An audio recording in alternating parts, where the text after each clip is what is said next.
पत्नी का कोई इलाज बता दीजिए सर। पत्नी को समझाना पड़ता है कहाँ जा रहे हैं, तो आज मैं उन्हें साथ ही ले आया, पीछे बैठी हुई हैं। पत्नी तभी बस में रहती है जब वो बस में रहती है। सर मेरा नाम दिगंबर रमेश हिंदुस्तानी है। जब तू दिगंबर है तो कपड़े क्यों पहन रखे थे? जब कविताएं करते हो या जोक करते हो पत्नी पे बहुत करते हो, तो क्या शुरू में आपकी पत्नी से इस बात पे झगड़ा हुआ या बच गए? मेरी पत्नी में क्या हुआ, उसमें तू क्यों इंटरेस्ट ले रहा है? कि बटेंगे, माननीय योगी जी ने नारा शादीशुदा लोगों के लिए दिया है, तो हमारे मोदी जी ने सोचा कि हमें भी कुंवारे के बारे में सोचना चाहिए, तो उन्होंने एक नारा दिया, एक हो। सेंसोडेंट के प्रेजेंट्स ललन टॉप अड्डा, को powered by Technosport, Itel, centre for sight, Haier, tourism partner Madhya Pradesh tourism, celebration partner Morpheus, dare to dream. SLS और पैराबेन गॉन, तो उसका करंट ऑन। What then? इसके पोटेशियम आयंस करें टूट का करंट गॉन, लाइफ का current on. Surendra Sharma ji आप लोगों के सवालों के जवाब देंगे, उसके पहले उनकी प्रस्तुति होगी, पर एक सरप्राइज और भी है हमारे लिए। हमारे साथ एक और हास्य व्यंग्य के नौजवान कवि हैं जिनका नाम है दिनेश बावरा जी। बहुत बहुत स्वागत है, आइए। राजीव एक बार तालियां बजा दें। मुझे जब सौरभ जी ने कहा कि मैं सरप्राइज हूं आपके लिए, क्योंकि इतना छोटा परिचय किसी सरप्राइज का ही दिया जा सकता है, मैं आप लोगों के बीच में आपका आभार व्यक्त करता हूं, क्योंकि मैं राजनीति व्यंग्य के बिना अधूरी है और व्यंग्य राजनीति के बिना अधूरा है। मैं आपको हमारी राजनीतिक पार्टियां, राजनीति के बड़े नेता कुछ भी नारा दे, दो नारा बहुत प्रचलित हुआ। राजनीति अपने दृष्टि से लेती है, दिनेश बावरा कवि अपने दृष्टि से लेता है। एक नारा यूपी से निकल के आया कि बटेंगे। ये नारा एक्चुअली मैंने सोचा कि माननीय योगी जी ने नारा शादीशुदा लोगों के लिए दिया है कि अगर बटे, तो हमारे मोदी जी ने सोचा कि हमें भी कुंवारे के बारे में सोचना चाहिए, तो उन्होंने एक नारा दिया, एक हो तो एक ही बन के रहना चाहिए, ऐसा मेरा निजी मानना है। लेकिन मैं तालियां भी बजवाना जानता हूं, क्योंकि ये कविता सुरेंद्र शर्मा जी हैं। देखिए, दो पीढ़ियां हैं। मेरे पिताजी इनको सुनते थे, कितना बुरा समय है इनका कि एक बेटे को सुनना पड़ रहा है।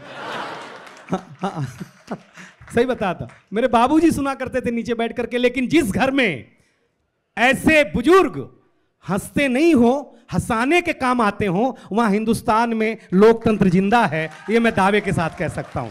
क्योंकि ये कविता का मंच, मेरा मन है कि मैं क्या सुनाऊं, मुझे पता नहीं।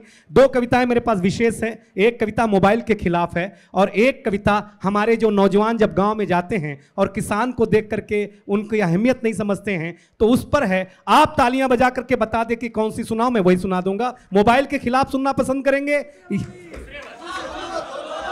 चलो जल्दी जल्दी से मैं सुना देता हूं। चाचा आइए, बैठिए।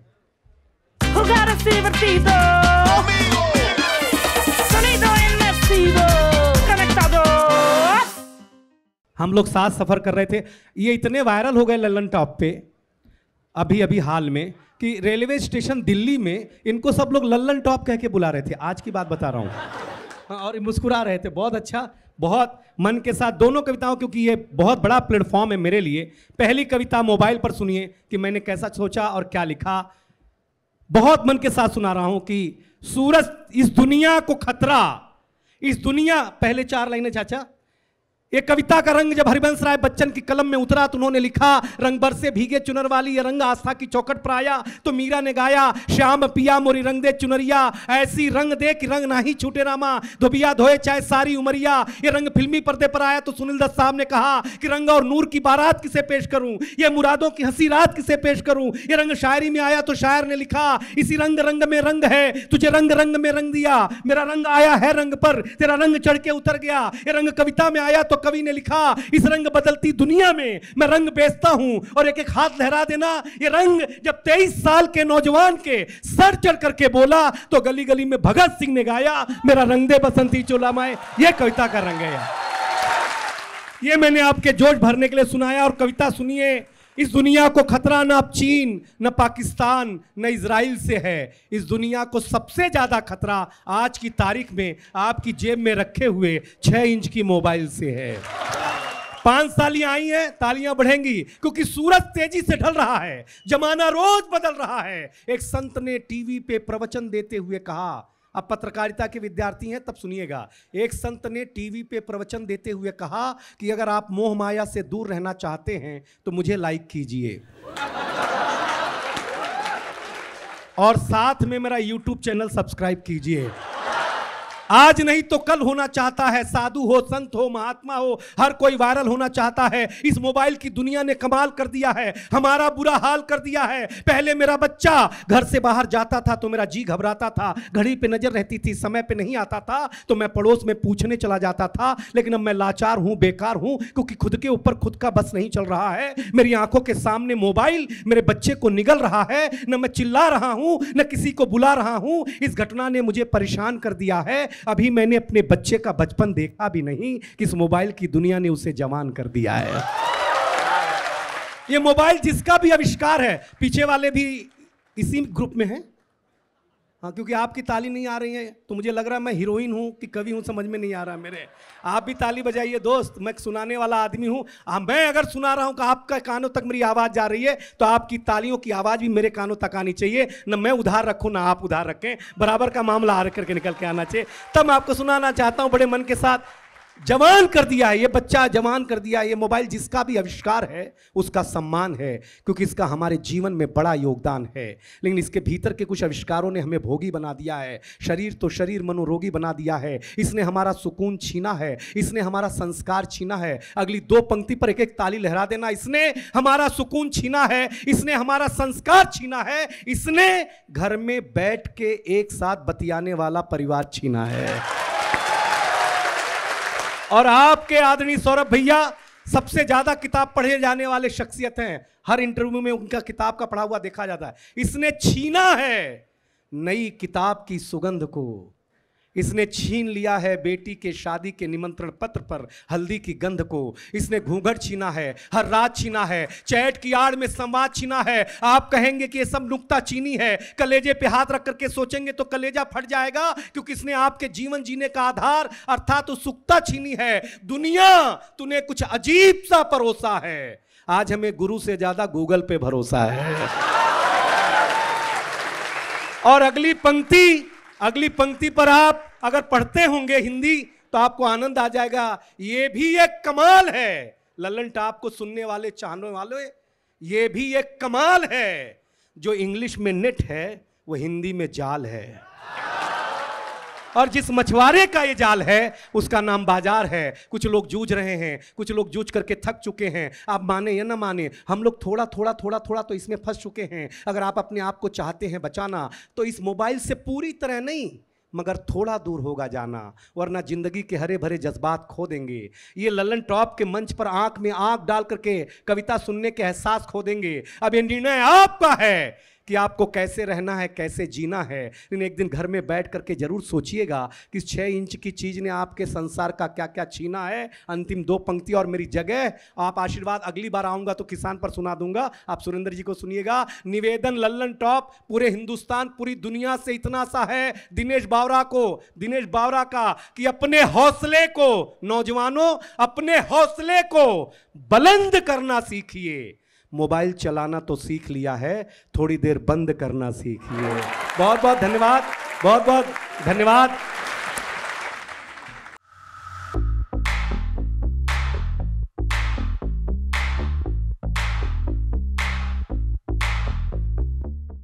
सर, मेरा नाम प्रियांशु चौधरी है और मेरा आपसे सवाल है कि जो हम कविता सुनते हैं सर, कविता की कुछ लाइनें बहुत कुछ कह जाती हैं, तो सर आज के ज़माने में सर हम हिंदी को छोड़ते जा रहे हैं, तो सर हमें ऐसा क्या करना होगा कि जो हमें अच्छे से अच्छे समझ में आए कविताएं, ऐसा हम क्या करें अपने जीवन में? बच्चों को स्कूल के अंदर जब 9वीं तक हिंदी पढ़ाई जाएगी तो हिंदी कैसे बढ़ पाएगी। हिंदी दयनीय थी, हमने उसको दयनीय बना दी हमारी शिक्षा व्यवस्था ने। IIT के बच्चे पूछते हैं क्यों पढ़े हिंदी? पेट तो अंग्रेजी भरती है। मैं बेटे इसलिए पढ़ लेना। मैं मानता हूँ अंग्रेजी तुम्हें कार देती है, पर हिंदी तुम्हें संस्कार देती है। अगला सवाल किसका? आप सभी को नमस्कार। मेरा नाम अभिषेक सुमन है, मैं मध्य प्रदेश से आता हूँ। मेरा आपसे प्रश्न है कि आप हिंदी की दो महान शख्सियत हमारे सामने बैठी हुई हो, लेकिन हम जब बात करते हैं हिंदी कविता के भविष्य की और शायरी के भविष्य की, तो कहीं ना कहीं शायरी और हिंदी में एक प्रतिस्पर्धा वर्तमान समय में हम देख रहे हैं इंटरनेट समाज में। और कहीं ना कहीं कवि सम्मेलनों में भी जो हिंदी भाषा के कवि हैं वो शायरी का ज़्यादा सहारा ले रहे हैं, जिससे कहीं हिंदी का लोप भी कहीं देखा जा रहा है। तो उसमें हिंदी कविता का भविष्य क्या हो सकता है? कृपया आप उस पर प्रकाश डाल दीजिए। देखिए, मेरा मानना है हिंदी उर्दू की बात मत करो। मैं एक ही बात कहता हूँ, 14 सितंबर को हिंदी दिवस था। क्या बेहतर होता ये भारतीय भाषा का दिवस हो जाता। जितनी भी भारतीय भाषा हैं उस दिन मनाई जाती तो भाषाओं के झगड़े खत्म हो जाते। आगे देखो एमपी में खजुराहो की बात निराली, मन को गदगद करने वाली। अगला सवाल। हेलो सर, मेरा नाम तपेश गोगी है और आपका लल्लन टॉप पे इंटरव्यू देखा, बहुत ही ज़बरदस्त था सर, बहुत सीखने को मिला। मेरा सवाल ये है कि पत्नी का कोई इलाज बता दीजिए सर, ऐसी सभाओं में आने के लिए, और पत्नी को समझाना पड़ता है कहाँ जा रहे हैं, तो आज मैं उन्हें साथ ही ले आया, पीछे बैठी हुई हैं, तो पत्नी का कोई इलाज बता दीजिए। पत्नी तभी बस में रहती है जब वो बस में रहती है। बहुत अच्छा। अगला सवाल। नमस्कार सर, लल्लन टॉप को बहुत बहुत धन्यवाद कि मुझे दोबारा मौका दिया एक बार। सर, मेरा नाम दिगंबर रमेश हिंदुस्तानी है। सर, मैं भी पोइट्री करता हूँ। मैं अपनी कविताओं को कैसे बेहतर कर सकता हूँ, उसके लिए थोड़ा सुझाव दीजिएगा। जब तू दिगंबर है तो कपड़े क्यों पहन रखे थे?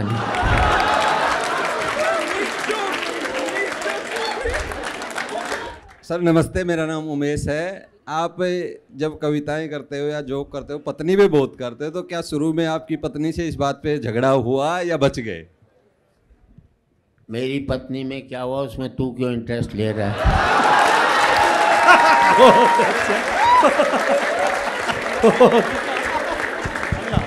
जी सर, मेरा नाम सलमान है। जैसा आपने बताया कि आप अपनी कमाई सारी अपनी पत्नी को दे देते हैं, तो आपकी चल रही है सही, लेकिन जिसकी कमाई इतनी ना हो, क्या करे? जितनी भी कमाई हो पत्नी को दो, और नहीं दोगे तो फिर घर से बाहर रहने का इंतजाम कर लो अपना। स्पिरिट तो वही है जो मैदान में उतरे। Techno sport, sport your spirit. ये सफेद टी शर्ट वाले भैया। मैंने ज़्यादातर ये सुना है सर कि एक तो प्यार होता है, लेकिन आजकल प्यार हो कम रहा है। लोग खुद ही ढूंढ रहे हैं कि मुझे प्यार हो जाए किसी से। तो ऐसे लोगों के लिए क्या सलाह है आपकी? प्यार इस मुल्क में एक शब्द है।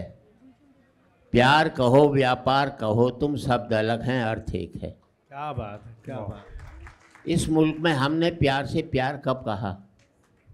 गांधी ने मुल्क को प्यार किया, हमने उसको गोली मार दी। सुकरात को हमने जहर पिला दिया। मीरा को हमने जहर पिला करने की कोशिश की।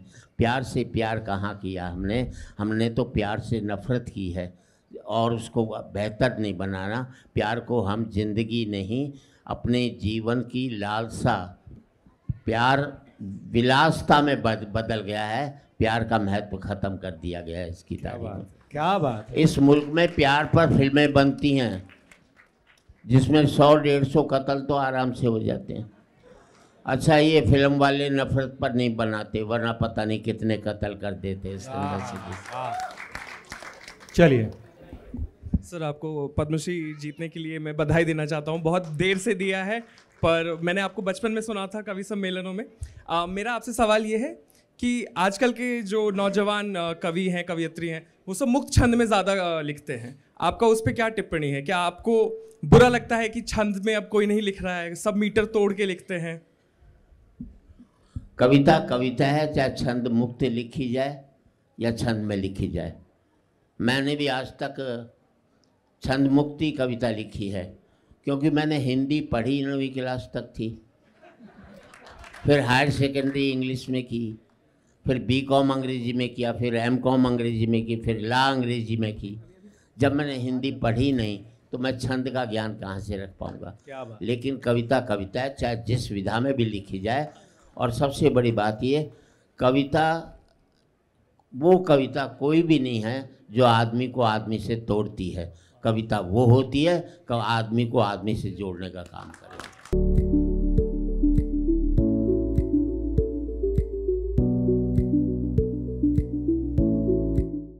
नमस्कार सर मेरा नाम अरुण शुक्ला है। सर मैं आपको पहले श्री गुरु तेग बहादुर खालसा कॉलेज में सुन चुका हूँ।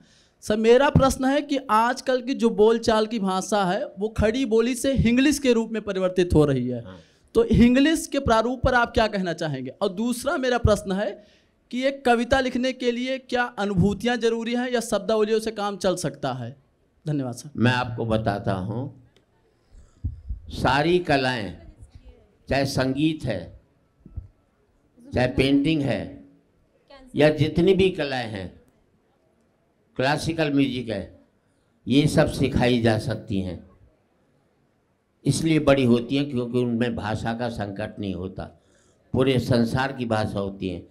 लेकिन कविता इसलिए बड़ी हो जाती है, कविता कभी भी सिखाई नहीं जा सकती, वो अपने आप अंदर से निकलती है, तब जाकर के कविता लिखी जाती है। अंतिम सवाल राज विक्रम।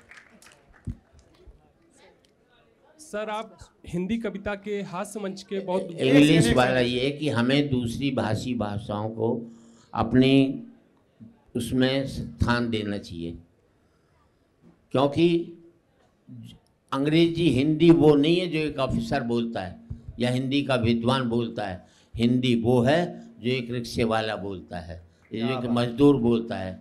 जैसे ट्रेन लेट है, इसमें है ही तो हिंदी का है, बाकी सारा अंग्रेजी का है। लेकिन इसे एक रिक्शे वाले भी बनता है। दूसरी भाषाओं को भी हमें सम्मान देना चाहिए। स्कूल को, इंजीनियर को इंजीनियर को, उसे कठिन मत बनाओ, भाषा को कठिन मत बनाओ। आम आदमी जो बोलता है वही हिंदी है, सीधी सी बात। बहुत अच्छा। आखिरी सवाल भाई। सर मेरा नाम किरण पाल है। मेरा ये कहना है कि सर आप हिंदी हास्य कविता मंच के देश के सबसे वरिष्ठतम कवियों में से एक हैं। तो आप आज देश की जो नई युवा हास्य पीढ़ी है, जो ज़्यादातर यूट्यूब या ऑनलाइन या ये स्टैंड अप कॉमेडी कर रही है, उनके लिए आप क्या संदेश, क्या सलाह देना चाहेंगे जिससे वो भविष्य में कुछ ऐसा कर सके? जितनी सस्टेनेबिलिटी आपकी रही है इतने साल से, ऐसा ना हो कि आए 2-4 वीडियो वायरल हो फिर वो ख़त्म हो जाएं। मैं एक ही बात कहता हूँ, सब राइटर से, सब लोगों से, जितने भी स्टैंड अप कॉमेडियन हैं, कमाई नहीं हो तो नंगे रहो, लेकिन नंगेपन की कमाई करने की तुमको जरूरत है। वाह, बहुत अच्छा। Morpheus, the Greek god of dreams, favors the ones who dare to dream. Sir एक आखिरी सवाल आप दोनों लोगों से मैं पूछना चाहता हूँ। स्पॉन्सर कमिटमेंट है। आखिरी मेरा है या तेरा? मान के चलिए सर। मैं अभी और जीने वाला हूँ, कोई ऐसी बात नहीं। सर एक जुमला है, मतलब जिसको हमें अपने स्पॉन्सर के साथ अगर नथी करना हो तो उसको कहेंगे डेयर टू ड्रीम। ये पूछे क्या? सर आपकी फिटनेस का क्या राज है? सर बचपन से दूरदर्शन पे देखा, लाइव देख रही हूँ, आपकी आवाज में यही खनक है, तो इसका राज क्या है सर? मेरी फिटनेस का एक ही राज है, भूख से एक रोटी कम खाता हूँ। क्या बात। भूख से एक रोटी ज़्यादा खाओ तो फिटनेस खराब हो जाती है। आपका व्यापार में 50% का हिस्सा हो, 45% लोगे तो आप ईमानदार रहोगे, 55 लोगे तो उसके लिए कनिंगनेस की आवश्यकता होगी। जिंदगी में जो डिजर्व करते हो उससे 5% कम लोगे तो आप सदा स्वस्थ रहोगे। और ज़िंदगी में कभी भी एक ही बात बता देता हूँ आपको, जो आप बच्चों के लिए कर रहे हो वो आपका फ़र्ज है, जो बच्चे आपके लिए करें वो उनका एहसान समझो, तभी आप ठीक रहोगे। एक्सपेक्टेशन के दुख और कोई दुख नहीं है संसार। सर वो सवाल रह गया, डेयर टू ड्रीम मतलब सपने देखने की शक्ति जो है, उसका अगर आप लोग अपने सपने देखने की शक्ति को आप दोनों लोग बारी बारी अपने शब्दों में समझा सकें। सर आप भी समझाएं, आप भी समझाएं sir. Sir please, dare to dream moment आपका क्या था? एक ने कहा था सपने वो नहीं होते जो आप सोते हुए लेते हो, सपने वो होते हैं जो आपको सोने नहीं देते। मैं जो सपने देखता हूँ कि मैं जब इस उम्र में हूँ तो बस मैं यही हूँ, सुरेंद्र शर्मा हूँ, और आप जैसी ऑडियंस इनके, मैं वहाँ बैठा रहूँ, आप तालियां बजाएं। मेरे जीवन का लक्ष्य सुरेंद्र शर्मा बनना है, अंदर से भी बाहर से, यही एक मेरा सपना है जी। जोरदार तालियां सुरेंद्र शर्मा और दिनेश बावरा जी के लिए।